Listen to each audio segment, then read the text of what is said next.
We don't want him, Mr. Haber.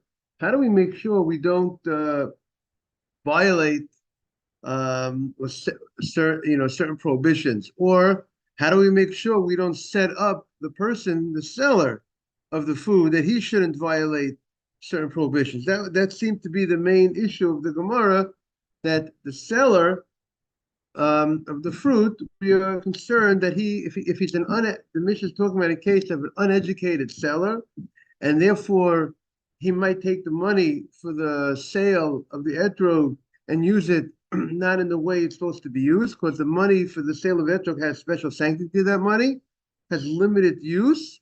If used for food purposes, you can't store away that money. You can't buy clothing with that money.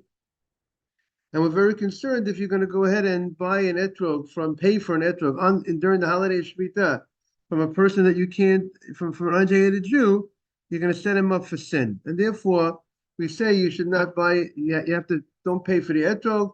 He should gift you the etrog, and rather he should pay for the lulav. That was what the Gemara said yesterday. Good morning, Mark. And the Gemara, good morning. So the Gemara asked on 39b2, we said yesterday, Yahachi lulav nami. Why aren't we worried about the lulav? Why are we only worried about the etrog? The lulav, the Gemara is holding that lulav is subject to the issues of Shemitah. So why are we worried about the lulav? Why are we able to pay for the lulav? The same problem if you're buying the lulav, the same problem of buying the etrog should be the same problem of buying the lulav from the uneducated Jew. They'll take the money from the lulav and use it for not permitted purposes, because that money has sanctity. It's interesting to think about the fact that money has sanctity. People can elevate money, like this week's parasha, Pashas Truma. Truma is like the language of rum. You lift up, you raise up. So we can sanctify, money can be sanctified to do great things. So you hear the money of Shemitah is sanctified, becomes holy, and has halachot with that money. So the Gemara says, why are we worried about lulav? So the Gemara says, lulav is talking about a case is that it doesn't have the holiness of Shemitah. Why not? Because lulav, it grew in the 6th year, and if it grew in the 6th year and you picked it in the 7th year, so lulav being it's from a tree, so good morning, and lulav you go a shmulik, right? Got the name right? We go after the blossoming, the chanata, and as long as the blossoming took place during the 6th year, good morning, Kevin, not during the 7th year. So even though you actually cut the lulav, have a nice fresh lulav in the 7th year, you cut it between Rosh Hashanah and Sukkot, you cut the lulav. It's already the Shemitah season, but by a tree, we go after the blossoming to identify what year that produce came. You don't identify by a tree. Morning, Akiva. You don't identify by the fact that the year that you cut it, which was post Rosh Hashanah, the year of Shemitah, you go after where it blossomed. And there's a whole discussion what's called the blossoming of the Rambam seems to say, where it grew a third.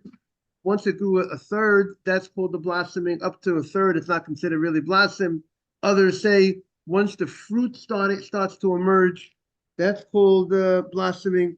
There are different explanations. What's called the chanata? What's called the stage of blossoming? But that is that will identify the fruit, whether the fruit is considered 6th-year fruit or 7th-year fruit. So now, if it blossomed in the 6th year, that's called the chanata. That's not Shemitah fruit. So therefore, there's no problem. You could sell it in the normal way. You could do whatever. There's no restrictions on the money. The money's not restricted, and therefore you could pay for the lulav. And therefore, if the seller doesn't want to gift you the etrog, you give him a larger amount of money for the lulav. That's why the lulav is no problem. So the Gemara shoots back the same way. The case of the lulav is that it grew in the 6th year. The palm branch, the palm tree, that branch grew in the 6th year, blossomed in the 6th year, and you cut it in the 7th year, and therefore it's considered the 6th-year produce, not the Shemitah produce. So the etrog nami, etrog the same thing. The etrog grew in what's the etrog that you're using on Shemitah on Sukkot? Sukkot is the 15th day of the month of Tishrei, right? The Shemitah. Let's say you harvested in that year of Shemitah between Rosh Hashanah and Sukkot. You want to have a fresh etrog. Let's say you harvested between Rosh Hashanah and Sukkot, but it blossomed in the 6th year. So if the blossom in the 6th year, so what's the problem with the etrog? It should be just like the lulav, the same way the lulav is no problem. Jaime, is it clear? The lulav is no problem because it blossomed in the 6th year. So the etrog also should be not a problem. So that's the Gemara's question. Rabbi, yes. Is that applicable today that we have to know the source of our etrog? Yes, 100%. Yes, and therefore during the Shemitah year, there's special hashgacha, the special supervision, like we have the hashgacha on food, there's hashgacha on what you eat, there's hashgacha on the etrog to make, it'll say on the box that there's no issue of Shemitah, no, whatever the way they deal with the etrogim today is that there's something called the Otzar Bezdin. There's a whole process how they do it. Here you have to look at the box of your etrog to see if it has the hashgacha, that it's sourced properly. Exactly, 100%. And really, there's something called. I spoke to somebody. He said that the way it works in a lot of places is that the Bezdin, the Bezdin gets involved, and somehow, they're the ones who are more selling it, and it's done in a way that it wouldn't violate Rabbi Mizrahi. It's done in a way that they're not going to violate the issues of Shemitah. So it has to have a proper hashgacha. If you go ahead in Israel and you go ahead and you buy the etrog without hashgacha, just from a farmer that's selling etrogim, you'll get it, and the person's not familiar with the laws of Shemitah. And then you get into issues. You have to have the proper hashgacha for the etrog during the Shemitah time. So the Gemara says, what's with the etrog? Why shouldn't there be the same solution for the etrog? So what's the issue? If it blossomed in the 6th year, good morning, Ralph, and you picked it in the 7th year, what should be the problem? The Gemara says because etrog goes after the time you pick the etrog. Etrog does not go after the blossoming of the etrog. Etrog is different than other trees. Other trees, when it goes after the blossoming, when the fruit of the tree blossom, that's when you identify what year's fruit it is.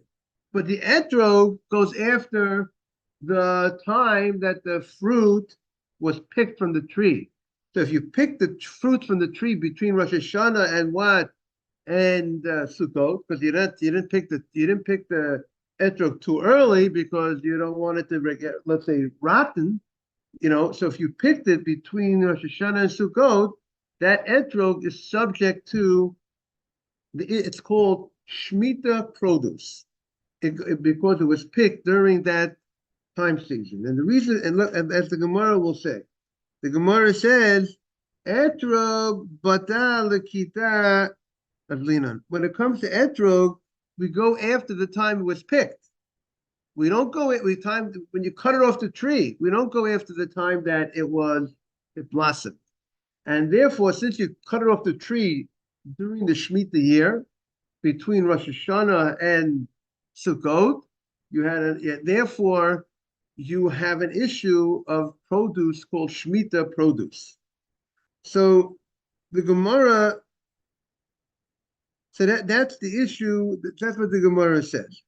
So the Gemara says the following thing. Now, just maybe we can answer. Okay, so let's see the Gemara. So the Gemara says, what do you mean? Both Rabbi Gamliel and Rabbi Eliezer, le'inyan shviyit, when it comes to Shemitah, etrog bata chanata azlina. They say when it comes to Shemitah, the etrog goes after the blossoming. It does not go after the picking. So since they say it goes after the blossoming, so it should be the same thing like the lulav. That's the Gemara's question. The Gemara says, Rabbi Gamliel, Rabbein Rabbi Gamula, Rabbein Rabbi Eliezer, Le'inyan Shvi'it, Etrog Batachanata Zlinan. The etrog goes after the blossoming. As we learned in the Mishnah. The Mishnah says the following. Now, just a little background. You know, Meiser, we said there is certain years, there's a whole cycle. Morning, Nathan. There's a whole cycle of Meiserot. That, there's the 6 years, and then comes the Shemitah year. Shemitah, there's no obligation of Meiser. It's hefker. It belongs to everybody. So in the first year, the first 2 years of a cycle, post Shemitah, year 1 after Shemitah, and year 2 after Shemitah, we have to give Maaser Rishon. We have to give 10% to the Levi, to Ralph, and we have to give Maaser, and we have to take 10% to Yerushalayim of the produce. After we take off the Truma, we give, let's say, average person gives 2% to the Kohen, then we take 10% to the Levi, and then from what's left, we give 10% to take to Yerushalayim. And that's what we do the first 2 years of the cycle. The third year of the cycle is Maisa Ani. Maisa Ani is for the poor. Then instead of you taking 10% of the produce to Yerushalayim, 10% of the produce has to be given to the poor people. In general, the poor people get every year, they get the certain corner of the field, the payah, certain droppings that you drop. There's certain things that the poor people get on a regular basis, but they get such a percentage of the field. Was 10% of the field of the produce they would get during the third year and the 6th year of the cycle. That means the cycle, whatever happened the first 3 years, was repeated the next 3 years of the cycle. So the first 2 years, Ma'aser Rishon, Ma'aser Sheni. That means year 4 and 5 and Ma'aser Rishon, Ma'aser Sheni. The third year was Ma'aser Rishon and Ma'aser Ani. For the poor, got the third year, and the 6th year we got also the Ani got. Now, you need to identify something. You have to know which fruit is from let's say you're in the second year. You went ahead and you had a tree, and let's say it blossomed in the second year, right? So you need to know whether this fruit is the second year produce, or if this fruit is third year produce. So how do you know whether this fruit is second year produce and third year produce? So if the fruit blossomed, let's say if the fruit blossomed before, let's say Tu B'Shvat is considered the Rosh Hashanah for trees, right? So if the fruit blossomed before Tu B'Shvat, that's already considered year 1 of the fruit, right? The Shemitah, according to Rashi, it starts at Rosh Hashanah, from Rosh Hashanah, right? But we'll talk more in generalizations. So to identify something is what year fruit it is. It goes after the trees. When it comes to Meiser, goes after when it blossomed. So if it blossomed before Tu B'Shvat, if it blossomed, if it blossomed before Tu B'Shvat, that's called year 1, and then it's year 2 already post Tu B'Shvat. So now you know that you are now in year 2's fruit, right? So if I went ahead in year 1, I went ahead, I after Rosh Hashanah, after the Shemitah year 1, I planted a tree. And then Tishrei, Cheshvan, Kislev, Teves, Shvat. So if that tree it grew already in the first year between, let's say, Tishrei, when I planted, and let's say it already blossomed, already the fruit started emerging already between Tishrei and Shvat, that's already considered year 1 fruit. Yes. Making a distinction between the age of the tree for the purpose of Orla. Yeah, Orla, right. Orla also. First, years for versus Jerusalem, which to me seems like it should be more Rosh Hashanah years rather than tree years. So, because Rosh Hashanah is a fiscal year, versus age of tree for orla as Okay, compared to okay, well, harvest tree. okay, but we're saying when it comes to Arla, when it comes to Arla, when it comes to Arla and Meiser, it goes after the Tu B'Shvat, Tree. the tree, right? The tree year, right? So again, we're talking right, but Arla and with right, exactly. So when I'm talking about fruit. We're talking about fruits of a tree because we're going to see. Right, we have to see. You know, we have to go into detail in the Mishnah Rosh Hashanah. But now, for our purposes of our Gemara, we're talking about. We want to identify which year is this fruit. Is this year fruit from, let's say, the second year? Right, but we want to identify which year, let's say, regarding Maisa. We want to identify. This year, not a tree year. I mean, Maisa has to do with, you know, we have. I mean, you know, so let me look into that. That we'll have to look into that point a little more. So the Gemara says the following. The Gemara says, Esrog shava le'ilan begimel drachim. An etrog is similar to a tree. We're now on 39b 2 on the right side. An etrog is similar to a tree in three ways. Uliyerek b'derech echad. It's similar to a vegetable in one way. I mean, there are different laws regarding a vegetable and the different laws regarding trees. Trees, you identify the tree by the year of the tree is when it blossomed. If it blossomed in this that's considered already the year of the fruit. If it blossomed before Tu B'Shvat, that means that's the year of the fruit is already considered that year's fruit. And after Tu B'Shvat is already considered the next year. So, Uliyerek b'derech echad. Now, so shava le'ilan begimel drachim. So an etrog is similar to a tree in three ways. And what are the three ways it's similar to a tree? Arla. Now, regarding Arla, the first 3 years of the fruit, it goes after Arla goes after the blossoming. If you want to identify the year of the fruit, if it blossomed, let's say for our purposes, if it blossomed during the first year, let's say if we want to make it simple, if it blossomed during the first year, that's called year one. It blossomed, and let's say Tu B'Shvat. It blossomed before Tu B'Shvat. That's year one, and then now that tree, by the time the third Tu B'Shvat comes, it's already now you're entering already into the fourth year.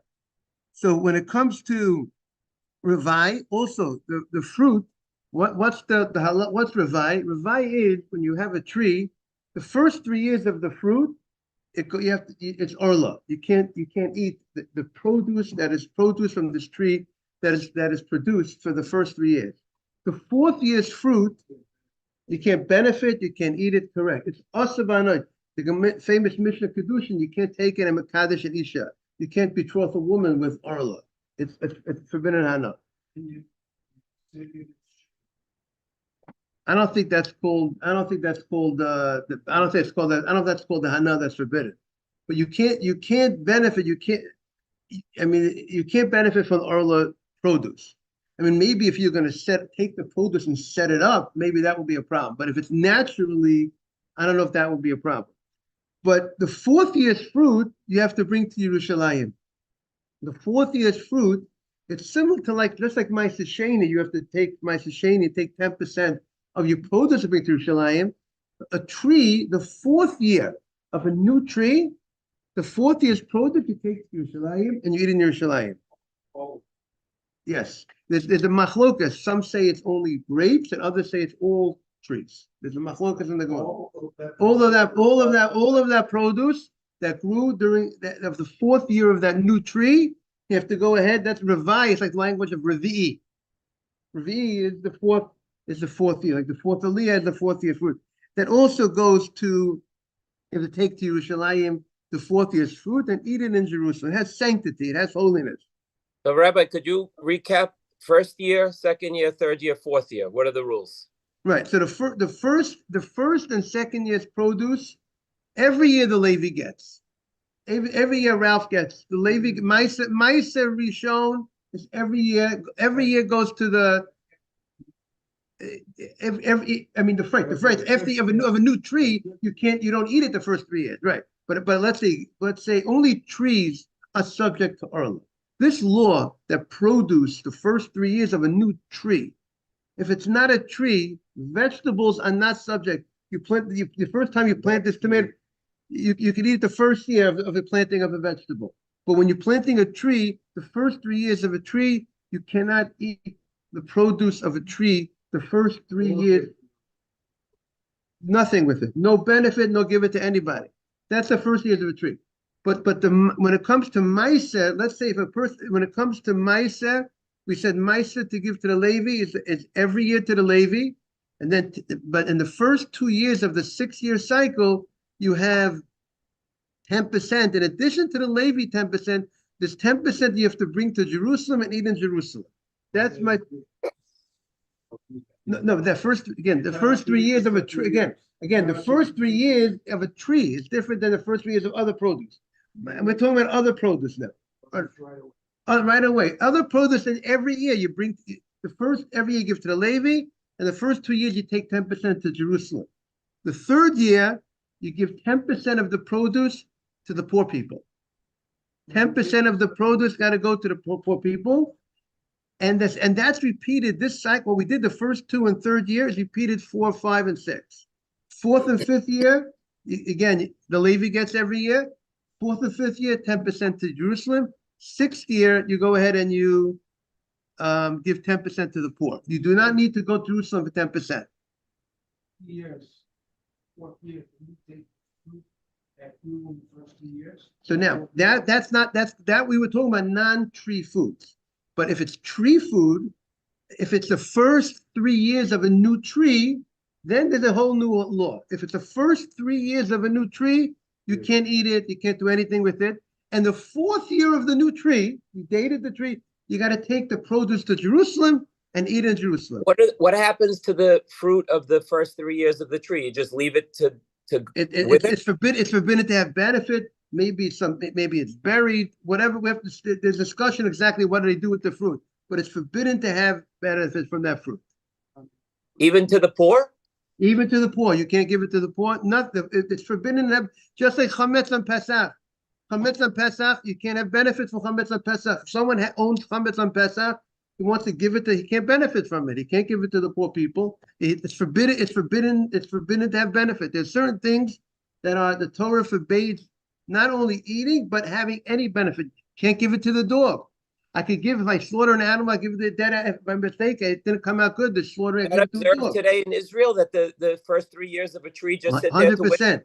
It's not only in Israel. If you plant a tree here in America, you also would have, if you're planting a tree, the first 3 years of the fruit would be also forbidden. But usually the tree doesn't grow so well the first 3 years anyways. It takes time usually anyways for the fruit to be strong. And I think that's what the Sefer Chinuch suggests. There could be 1,000,001 reasons for a mitzvah. I think he suggests that since it's a new tree, the fruit is not so healthy. So he wants to suggest that perhaps, maybe that's why the Torah does not want us to eat the fruit. Of course, the Torah didn't give us a reason, but we could, he wants to suggest that maybe it's not so healthy, the first 3 year fruit. Yes. Must you take it to Jerusalem, you sell it, transfer it on the money, go to Jerusalem. You could also redeem it, just like you redeem Ma'aser Sheni. It's too heavy for you to carry. You can redeem it. You can redeem the 4th year's fruit as well, and also l'shvius. So we say that an etrog is similar to a tree in 3 ways. What are the 3 ways that it's similar to a tree? Number 1, Orla. It has the status of a tree regarding Orla. Like every other tree is subject to this first 3 years of a new tree. The produce is forbidden. Etrog is not different than any other tree. It looks like a tree. It seems like a tree. It's like a tree. It has no difference than every other tree regarding the first 3 years. It's not classified as a vegetable, because if it's classified as a vegetable, then there's no orla. The first 3 years of a new vegetable planting, there's no orla. You don't have to. It's not forbidden in benefit. So the first thing the Mishnah states is that etrog is similar to a tree. It's subject to the laws of a tree regarding arla, just like every other tree. Point one. Second point, the Ravai. It's like every other tree that the fourth year produce of a new tree, planting of a tree, you got to bring to Yerushalayim. And then the third thing it's similar to is regarding Shemitah. Regarding Shemitah, it's also just like a tree. In what way? That you go after, this opinion of the Mishnah is you go after the blossoming. It's just like a tree. Trees, when do you identify the year of the tree? If it blossomed during that year, wherever the blossoming happened, even if the picking happened, let's say in year 1, it blossomed, and year 2, you picked it, you go after the what? The blossoming. And it's considered year 1 produce.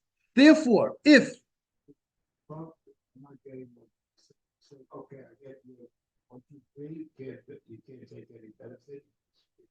Therefore, to be has to sell it, we'll give it. redeem it and bring it to your son, then eat it and buy it. Forever and ever, give to the Maaseh, Sheni, etc. Shemitah has no bearing on that cycle. You just said. The Shemitah in the bearing, the question is right. That could be the first year of that tree. Could be their beet year. Could be the year of Shemitah. Shemitah is on the land, not on our tree. Right, but we wanted right. Here we're talking about we're talking about we're identifying. The question here when we say about Shemitah is we want to know an etrog. How do you classify an etrog that grew in the 6th year? Nothing to do with the Ravai, like you said. Nothing to do with an etrog that grows in the 6th year and is picked in the 7th year during the Shemitah year. Name that etrog. Is that etrog subject to Shemitah laws or not subject to Shemitah laws? That's the question. When we say Shemitah, we're referring to a different question. Different question. How do you classify a fruit, an etrog's fruit? You would say if it's grown in the 6th year, it's fine. And that's what this Mishnah says. This Mishnah states that an etrog that grew in the 6th year, by the way, halachically, we're going to go after the Gemara is going to say we'll go after the picking, the Gemara is going to say. But this Mishnah is saying that what? That at least this Mishnah it says it's going after the blossoming. And therefore, the Gemara's question is that since it's going after the blossoming, so therefore, what's the problem? The same way the lulav blossomed in the 6th year and was picked in the 7th year, it's not subject to Shemitah because it blossomed. So this etrog also, we see etrog also goes after the blossoming. Right, the flowering. It's a whole question what's called. That's a matter of, that's one opinion, the flower coming. Other opinion is 1/3 of the fruit actually coming out. That's the Rambam's opinion. Other opinion is that the fruit starts coming out. There are many different opinions. What's called blossoming? Blossoming is a very vague terminology and it's up to discussion. But what? So whatever that blossoming is, we're saying that the etrog goes after the blossoming. And liyerek b'derech echad. But it's similar to yerek, to a vegetable in one way. Shebishnewan mem amid aleph 48. Shebishat likitato isuro. It's like a vegetable. That vegetables we go after the time you picked it off. You picked the vegetable. It's not about when the vegetable blossomed. And vegetables. And therefore, it's the same way vegetables, maser, when maser of a vegetable goes after when it goes after the picking, so too, when it comes to etrog, this opinion holds, etrog will be just like a vegetable regarding maser. So we have Shemitah, we're saying it goes after when it blossoms. When we're dealing with we want to identify, is this Shemitah produce or not? When did it blossom? That's what this Mishnah holds. You want to know about Meiser regarding subject to Meiser or not? It's all about when did you pick this? When did you pick this fruit? That's how you would have the issue of Meiser. What'd you say? If picked. Once you, if you picked it, right, exactly. Then it's the next year. If you look at the Rashi, right? But it's all after. When it comes to Ma'aseh, it's all after the picking. If you look at the Rashi on top of the page, Rashi says, if it blossom in the second year, you have a Shmulik on Mem Amar Aleph, 48. It blossom in the second year. Shemasra Seha, the second year is Ma'aser Rishon or Ma'aser Sheni. Vinilkat b'shlishit. But you picked it in the third year. The third year, we say, what's the status of a third year? You got to give 10% to the what? To the poor, to the ani. So this has a status of third year produce because you picked it in the third year. That's what. But other trees go after the blossoming, and therefore, if you blossom in the second year and you picked it in the third year, it's second year fruit, and it's not going to the poor, and you got to take that to Yerushalayim. So there's great difference. How do you identify that fruit? Is it second year fruit or third year fruit? So with this opinion is saying etrog is different regarding maaser, that it goes after the picking. Even though it's a fruit, and the general fruits go after the blossoming, but etrog, because etrog has something similar to vegetables, what is unique about why is it because it grows by water, it needs constant watering, like vegetables. Most trees don't need that constant watering like etrog needs. And therefore, because etrog is different, so this opinion says that's why it has to have, it has the same law as a vegetable, that it goes after the picking of the vegetable. And also interesting, it makes sense that etrog, good morning, Morris, is the fruit that we are told to take on Sukkot, which requires so much water, so much watering, and it's not a coincidence that the Mishnah says also Rosh Hashanah, that on Rosh Hashanah we're judged on water. So Hashem tells us, take an item that constantly needs watering, and you take that item for the mitzvah, that will be a merit for you, that I will give you proper water. Yes. You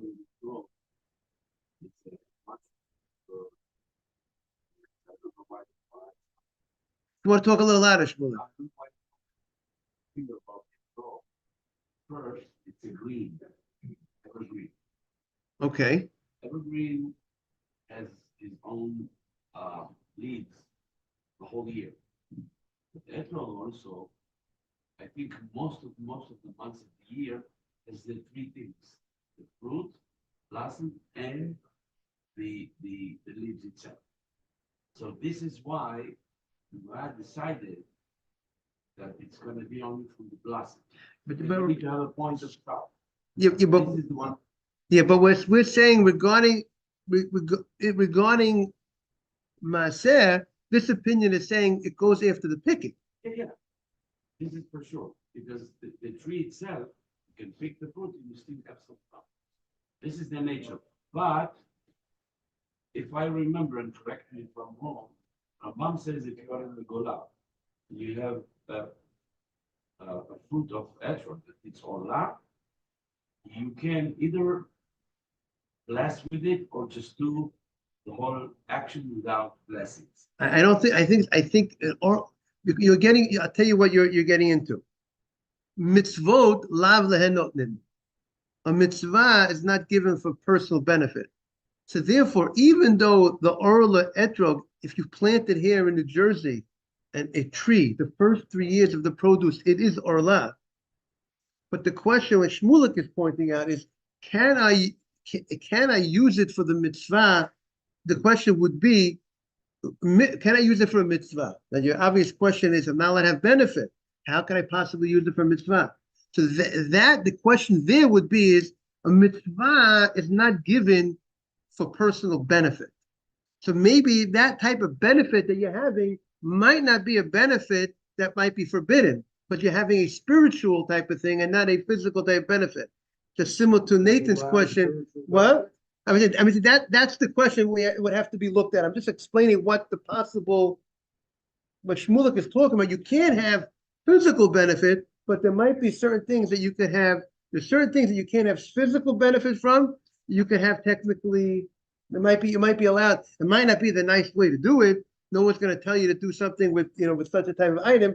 It might not be. You might not feel the midst of doing a mitzvah. Let's taking lulav and etrog. The question would be, would it be?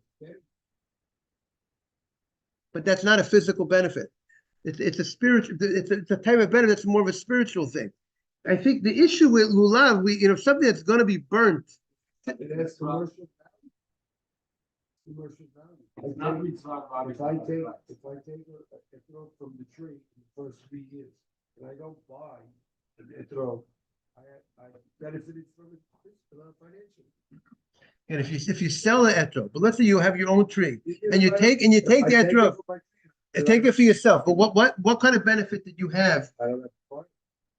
That you saved money, but that you say I don't know if that's what you say. Mitzvah is about mitzvah taseh. It's about doing. Yeah. And here it's a philosophy, and it's a very interesting point that the money that you're going to get from that, or the money that you save. But this is not the akifim, it's not direct. Because when you explain to us, we understand that only if you are really having the benefit of that.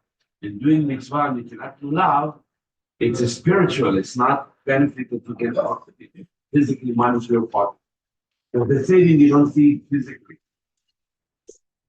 Right. There might be other reasons why we find that we had in the Gemara something that's standing to be burnt is considered like it's missing in its side, and because certain things have a certain size, let's say an etrog has to have a certain size, a lulav has to have a certain size. Therefore, maybe it's like it's not here. We had such a concept, but so that would be the issue over there. So Rabbi Eliezer Omer, now 148. Rabbi Eliezer says, Etrog shava le'ilan l'chol davar. Etrog is like a tree in all matters, even regarding maaser. We don't consider it like a vegetable. We don't say that etrog went into a different class like a vegetable, that it goes after the picking for regarding maaser.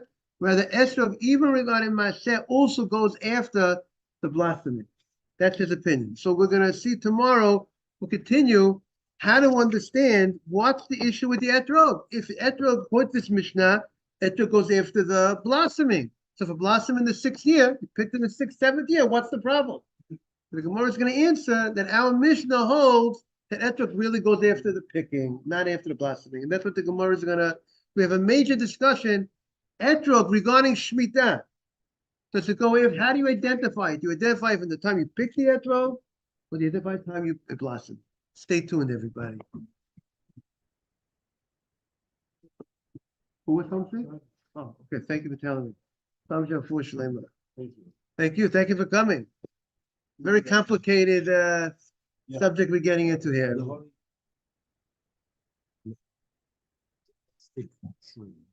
Besides the concept of any other thing that we have to do with the fruit tree. Domestic fruit tree. There's no maaseh. Right. The whole thing is we know if you there's no shemitah. Right. The thing there's no maaseh, there's no shemitah.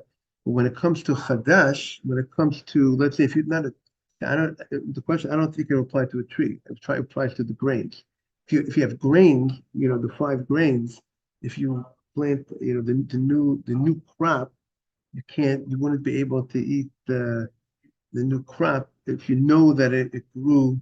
You know that it's new. It didn't grow. It didn't take. It didn't grow until after. Let's say if someone planted something between Rosh Hashanah, between Pesach, last Pesach, and the following Pesach, and something grew, and you knew that this flower grew between Pesach and the next Pesach. So now, let's say you're in March and Pesach didn't come here, you wouldn't be able to eat that flower if you know. But most flowers, who knows how long it's stored away from air. But that would be on flower. But on a tree, I don't think what else would be besides Besides Arla, I don't know what on a tree. You planting any stuff? No, I have trees, dried fruit trees.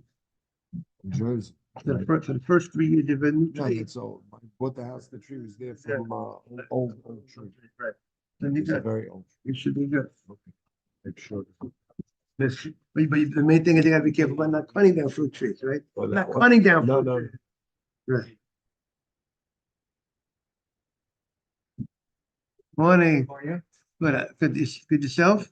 Yeah. I wanted to, could you give me a call? Yeah, give me a time tonight? Yeah, sure. Give me a call. You have my number? Yeah. You have a number? You text me a number? I'll send it to you. Yeah, I'll be back.